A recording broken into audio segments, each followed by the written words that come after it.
This episode of Tales of True Crime contains adult language and graphic subject matter. Listener discretion is advised. For best listening experience, turn up the volume. In the movies, we always know when something bad is about to happen. It starts in a place with an idyllic name and peaceful reputation. A place like Downers Grove, Illinois. Usually, the story is set in a place like Downers Grove to provide a contrast for the horrors that will come later. Vibrant, smiling, happy students populate the campus of the local high school, unprepared. Then, a skilled filmmaker injects a bit of musical score. Something dark, intended to stir a sense of foreboding in the viewer and build tension. A killer watches, stalks his intended victim, and then the soundtrack goes silent. Everything gets quiet. A jump scare is coming, and the viewer knows the killer is about to strike. A villain in a black robe and mask leaps from the shadows, and the terror becomes real. On January 12, 1976, the setting at Downers Grove South High School was very much like that. Placid and bucolic, but there was no ominous soundtrack to signal the impending crime. Students who resided in places with names like Butternut Court and Crabtree Street, in Chicago satellite communities like Woodridge, Aurora, and Lyle, couldn't know that a murderer was among them. He wasn't wearing a robe and a mask. He was also a recent graduate of Downers Grove. He was one of them, hiding in plain sight. Pamela Maurer was 16 years old, a Downers Grove student. She spent part of that night playing cards with a friend as a winter storm that would drop 7 inches of snow bore down on the Chicago west suburbs. At about 8:30, they left for a mutual friend's house in Woodridge. Pam spent about an hour there, then decided to walk to a McDonald's less than a mile away to get a Coke. It was a Monday night, a school night, and when Pam didn't make it home by 11 p.m., her mother called the police. If you're a parent, you can relate to the fear Pam Maurer's mother must have felt. On any other night, a girl would be in her bedroom studying in the dim light of her bedside reading lamp, or talking on the phone with a friend. If she had an early exam the next day, perhaps she would have already been under the covers, sound asleep. In northern latitudes like Chicago, the sun sets before 5 p.m. in January. It had already been dark for hours, and it was freezing outside, but Pam wasn't home. A mother wonders, where is my child? Is she cold? Is she scared? Is she safe? Around 7:30 on the morning of January 13th, her greatest fears were realized. Thomas Patterman, the Lyle Township Highway Commissioner, spotted a purse lying along College Road. Thinking someone might have been hit by a passing car, Patterman made a U-turn and returned to the scene. On the other side of the guardrail, he found the fully clothed body of Pam Maurer. She had bruising around her neck that suggested she had been strangled. This is the Tales of True Crime podcast.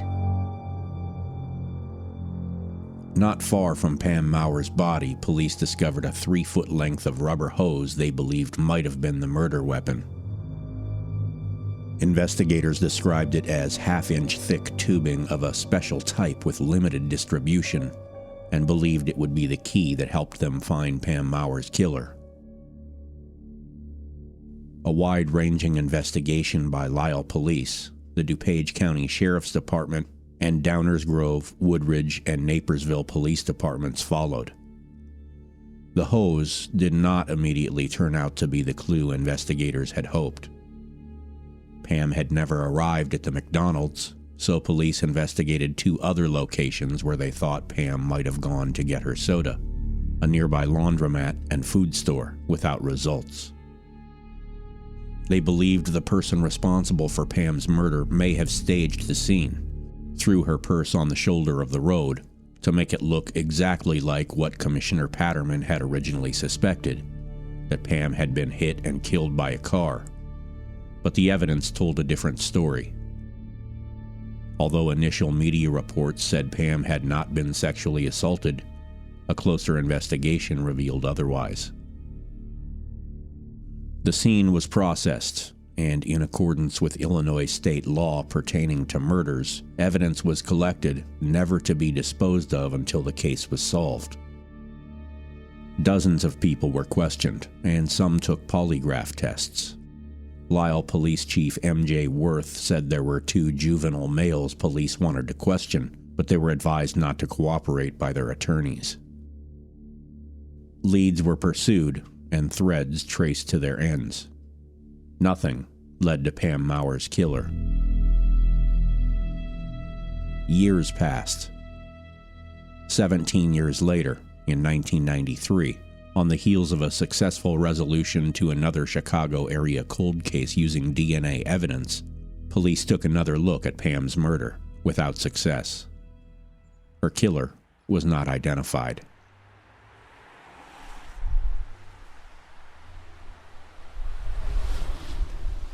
March 6, 1979, 3 years after the murder of Pam Maurer.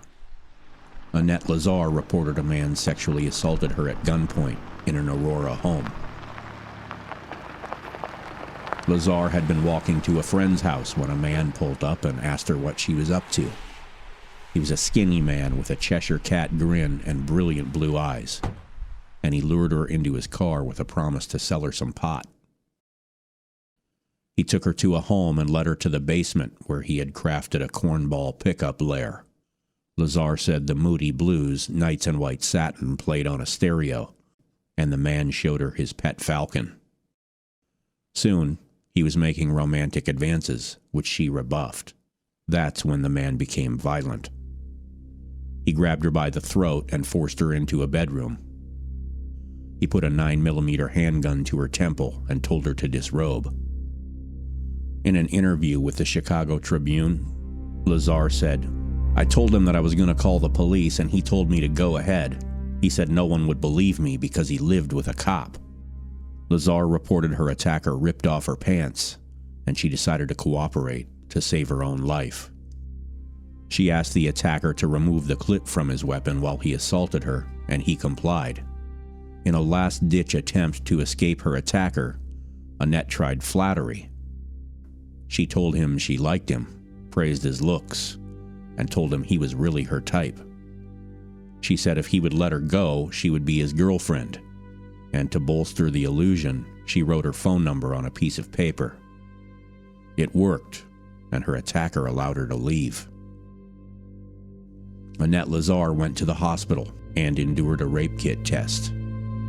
She reported her assault to authorities and led them to the home where she was attacked. Her attacker's name was Bruce Lindall, and the home where she was raped was owned by Aurora police officer Dave Torres. According to a story published in the Chicago Tribune in January 2020, Lindall and Torres were close friends. The police referred the case to the Kane County State's Attorney on March 26, 1979. When questioned, Lindall produced the piece of paper with Annette Lazar's phone number in her handwriting and told investigators she was his girlfriend. The authorities suspected a lover's squabble, and the state's attorney decided not to prosecute. Years later, Annette Lazar gave an interview to ABC7 Eyewitness News. I had bruises on my neck, and I even had a red mark where he put the gun to my temple, and they didn't believe me. I just was in shock. I thought they would believe me, and that's why I went to the police to prevent this from happening to anyone else. It appeared Lindall's prediction had come true. Nobody believed her. Did Officer Dave Torres' ownership of the house where the assault occurred play a factor in the state's attorney's decision not to prosecute? It's hard to say. records from the time seem to indicate the opposite. Officer Torres held mostly low-ranking positions in the Aurora Police Department and did not advance as quickly as many of his peers. His association with Bruce Lindall, a friendship that started when they met at skydiving classes, was regarded with derision by his fellow officers. Years later, Officer Torres would say he believed his friendship with Bruce Lindall hindered his law enforcement career. In hindsight, it seems Dave Torres was simply a poor judge of character when it came to Bruce Lindall. In October 1979, 7 months after Lindall's assault on Annette Lazar, Dave Torres decided to begin fresh in a new home, and Bruce Lindall bought his house. He would continue to use the home for his sick desires, and the decision not to prosecute Lindall for his attack on Annette Lazar would cost people their lives.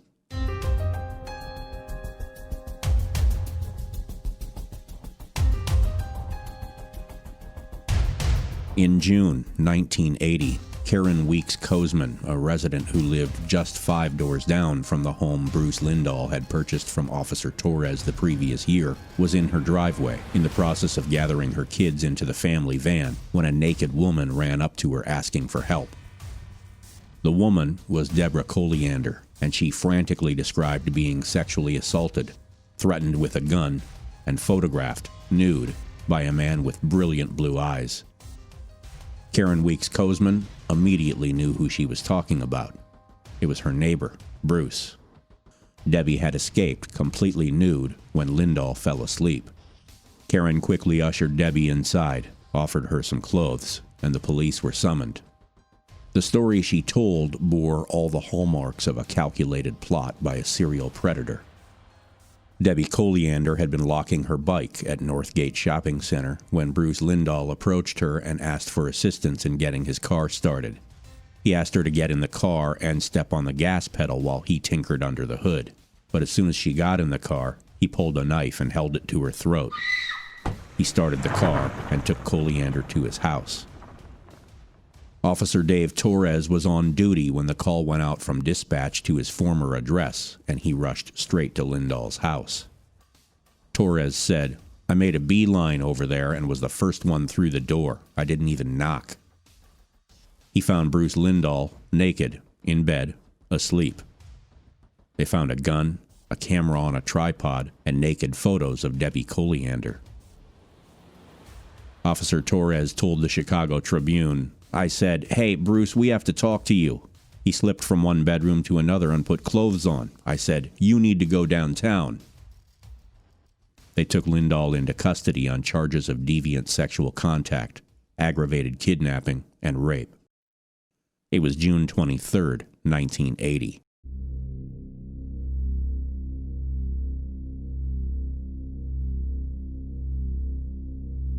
With a trial upcoming, you would think Bruce Lindall would have been on his best behavior.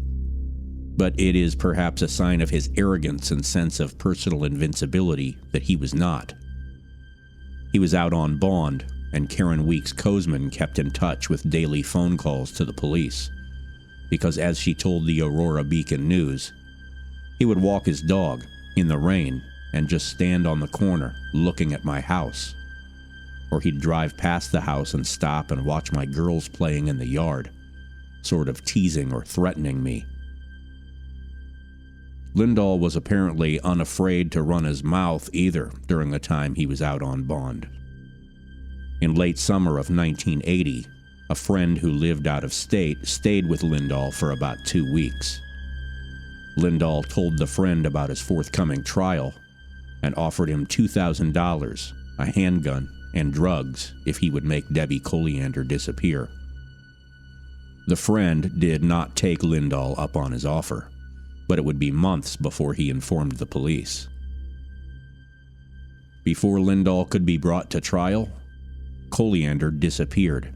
After leaving her job, a security guard walked her to her car and watched her drive away, and he was the last person to see her alive.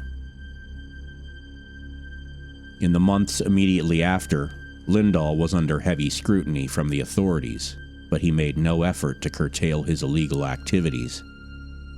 According to a timeline published in the Chicago Tribune, just 2 months after Debbie Colliander disappeared, Lindall reportedly attacked another woman outside an Aurora restaurant.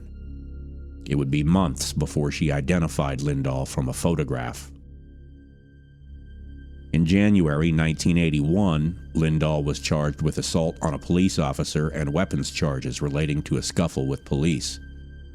He reportedly aimed a shotgun at a sheriff's deputy who attempted to serve him a warrant for illegally recording a phone call. Months had passed, and the state of Illinois sought multiple continuances to delay prosecution of Lindall, as they sought a break in the case of Debbie Colliander, but found none, and she remained missing. With no accuser to testify, the sexual assault charges against Lindall had to be dismissed on March 30th, 1981. It was another year before Colliander's body was found in a farmer's field, buried in a shallow grave, April 28th, 1982. Her body was badly decomposed, and a cause of death could not be determined, and Bruce Lindall was suspect number 1. Problem: Bruce Lindall was already dead.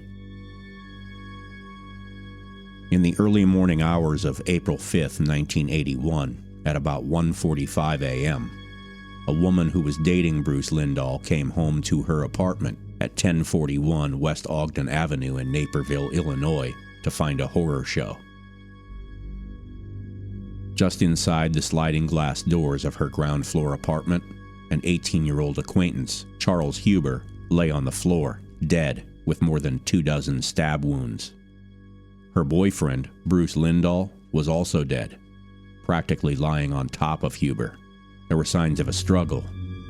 A lamp had been knocked over, and there were copious amounts of blood everywhere. It had only been 5 days since charges against Lindall were dropped for the sexual assault on Debbie Colliander. Naperville Police Chief Robert Marshall, who was at the time a rookie police officer, took the call. "When we get dispatched to calls like that, we're ready for anything," Marshall said.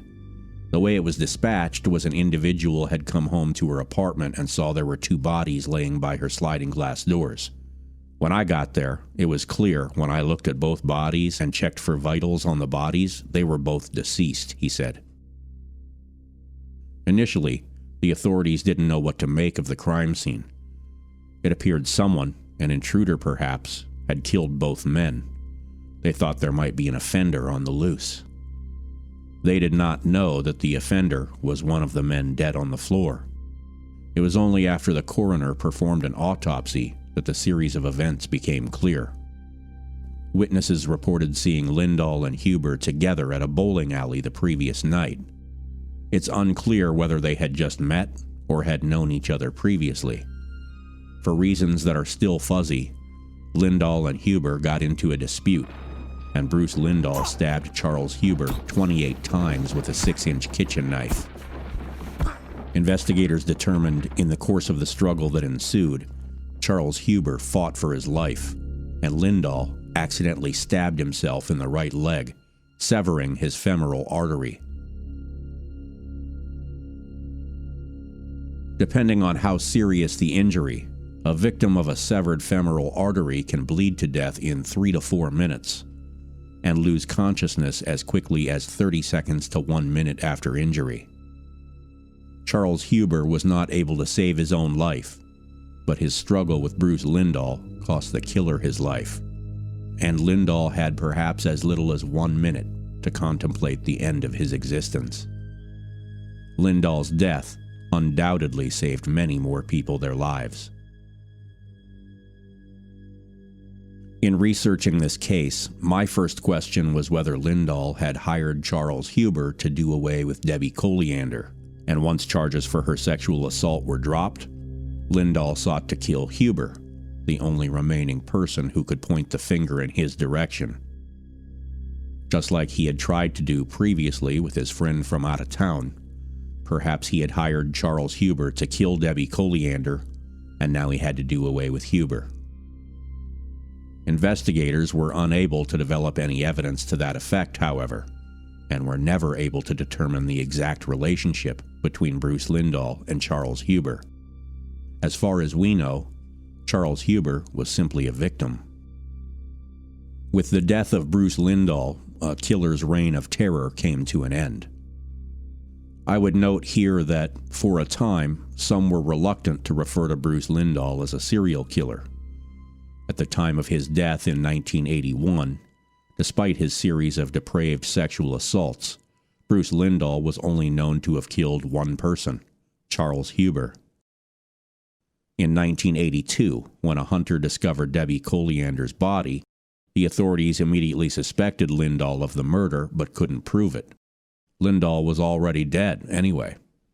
It would be another 37 years before the authorities would eventually settle the question conclusively.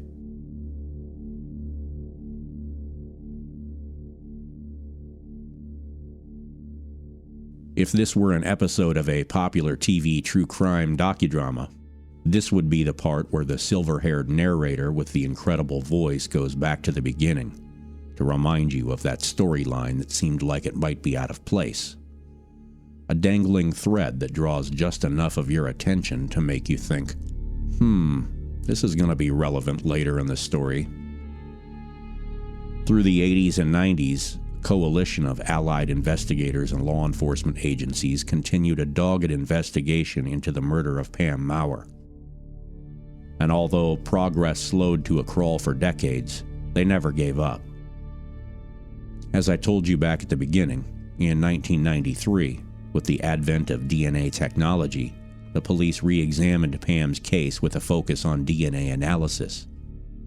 It would take decades more for the technology to advance to a stage at which it could provide answers for Pam Maurer's family. They finally got those answers in 2019. In a press conference by DuPage County State's Attorney Robert Berlin. The audio is not fantastic, but it's sufficient to tell the story, so please bear with me for 3 minutes, and I'll let you hear it from State's Attorney Berlin himself. In 2001, biologic evidence collected from Pam's body was analyzed at the DuPage County Sheriff's Crime Laboratory, and a DNA profile of her suspected killer was identified. That profile was entered into the Combined DNA Index System, also known as the CODIS system, but no hits were ever generated. In 2019, additional and advanced DNA testing and analysis was conducted on the forensic evidence by Parabon Nanolabs at the request of the Lisle Police Department and the DuPage County State's Attorney's Office.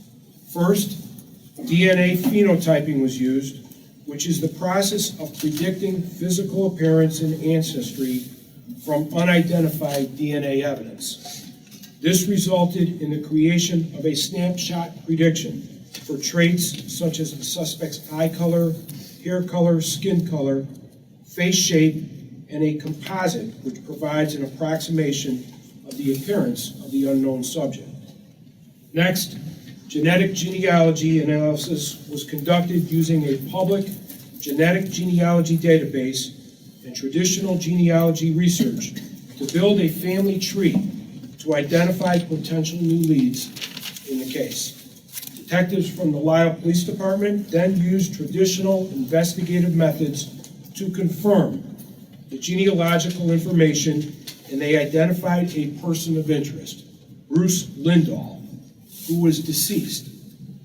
In the fall of 2019, with the cooperation of the DuPage County Coroner Richard Jorgensen and his office, the Lisle Police Department, Sheriff James Mendrick and the DuPage County Sheriff's Office, and members of the State's Attorney's Investigations Division, a court order was obtained to exhume the body of Bruce Lindall. On November 6, 2019, Bruce Lindall's body was exhumed and specimens were collected from his remains in an attempt to obtain possible DNA for comparison to the DNA collected from Pam Maurer's body in 1976. Both the DuPage County Sheriff's Crime Laboratory and DNA Labs International were successful in extracting and profiling DNA from the remains of Bruce Lindall, which confirmed that the DNA evidence recovered from Pam's body was consistent with Bruce Lindall's DNA profile. Bruce Lindall killed Pam Maurer in 1976. The DNA evidence says so. For every offender named, there are always a few, usually friends and family members, who doubt their guilt. For those people, State's Attorney Berlin revealed the odds that someone else could have been the source of the DNA found on Pam Maurer's body. The chance that a person at random would be included as a contributor is 1 in 1.8 quadrillion individuals. 1.8 quadrillion to 1. For those doing the math at home, that's 239,000 times the population of the planet. Bruce Lindall killed Pam Maurer in 1976 without a shadow of a doubt, and Pam's case was the first murder solved with forensic genealogy in the state of Illinois. In addition to the DNA evidence, the state's attorney's press conference featured blown-up photos of Bruce Lindall, side by side with an artist's prior renderings of Pam Maurer's killer that had been based on a DNA phenotype analysis, and the resemblance was remarkable. Lisle, Illinois detective Chris Loudon traveled to Texas, where Pam Maurer's family moved shortly after the murder, to inform her loved ones. After 44 years, they did not expect to ever get an answer, but they were relieved to have some closure. In the absence of justice, closure is all a victim's family can ask for. Pam's family got it, but there are other families out there, mothers and fathers and siblings of young women who were killed in the 70s and early 80s in the Chicago suburbs, who may get their closure too. Because the story does not end with Pam Maurer. The authorities, and a wider consortium of online armchair sleuths, believe Bruce Lindall may be responsible for many more crimes, as many as 12 murders and 9 rapes. And further DNA analysis is now underway in a number of other cases. Some of the names that have been mentioned as possible Lindall victims include Patricia Sue Earley, 17. Her remains were found in a field in an advanced state of decomposition more than a year later, cause of death undetermined. Linda Susan Rhine, 19, who disappeared 2 weeks before Patricia Earley. Her body was found along a road by a jogger in southeast DuPage County. She had been stabbed a number of times, and police believe her killer may have chased her down and killed her after she escaped his car. Perhaps most notably, investigators believe Bruce Lindall was responsible for the disappearance of Debbie Mccall, who went missing on November 5, 1979, from that serene place we talked about in the beginning, Downers Grove. She was last seen wearing a beige hooded zip-up jacket, a sweater, blue jeans, light brown suede shoes, and a yellow gold necklace. In the murders of Patricia Earley and Linda Rhine, it is the similarity in circumstances that seems to indicate Bruce Lindall is the offender. In the disappearance of Debbie Mccall, it's more than that. After Lindall's death in 1981, his home, the former home of Aurora police officer Dave Torres, went up for sale. Virginia Garza and her husband purchased the home, and they found hundreds of photos of women stashed in the walls, under the floorboards, and in the rafters. The Garzas were unaware of the home's link to a killer and the violent things that took place there, and unfortunately, unaware of their significance, they threw the pictures out. Police were able, however, to recover some photos from the home, and although I've been unable to find a reputable published description of the photos, rumors abound that some of the women photographed looked like willing participants, and others looked terrified. The camera and tripod that police found in Lindall's bedroom years earlier had been used to photograph many, many women, willing or not. One of the women whose photograph was found in Lindall's home was Debbie Mccall. Her body has never been found.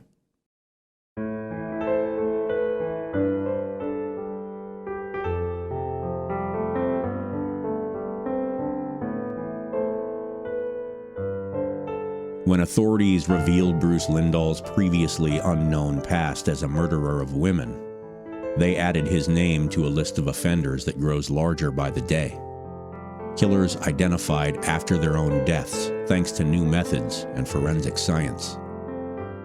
In the last 2 episodes of Tales of True Crime alone, I told you about similar offenders Frank Whippich and Jeffrey Lynn Hand, both of whom were long dead by the time they were connected to previously unknown victims.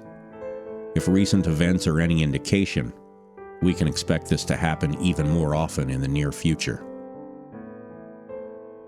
The prior shortcomings of forensic science will be revealed. Families will get closure.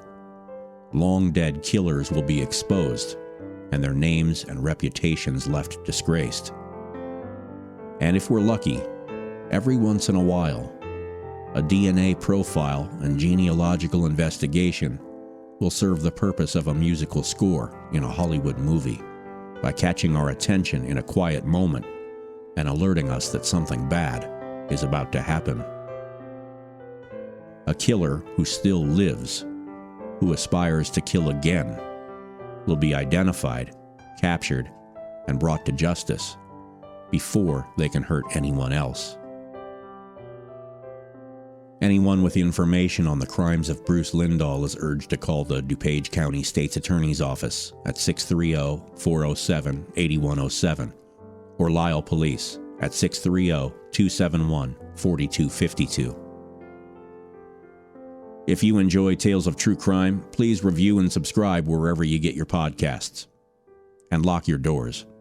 I'll talk to you again in 2 weeks. Tales of True Crime is written and produced by Troy Larson for Midwest Radio of Fargo-Moorhead. For transcripts, sources, credits, and some occasional cat pictures, follow me on Twitter at TrueCrimeTroy. Music by Kevin MacLeod in Compotech.com. Creative Commons license via filmmusic.io. Feature photo by Stanislav, courtesy Pexels.com.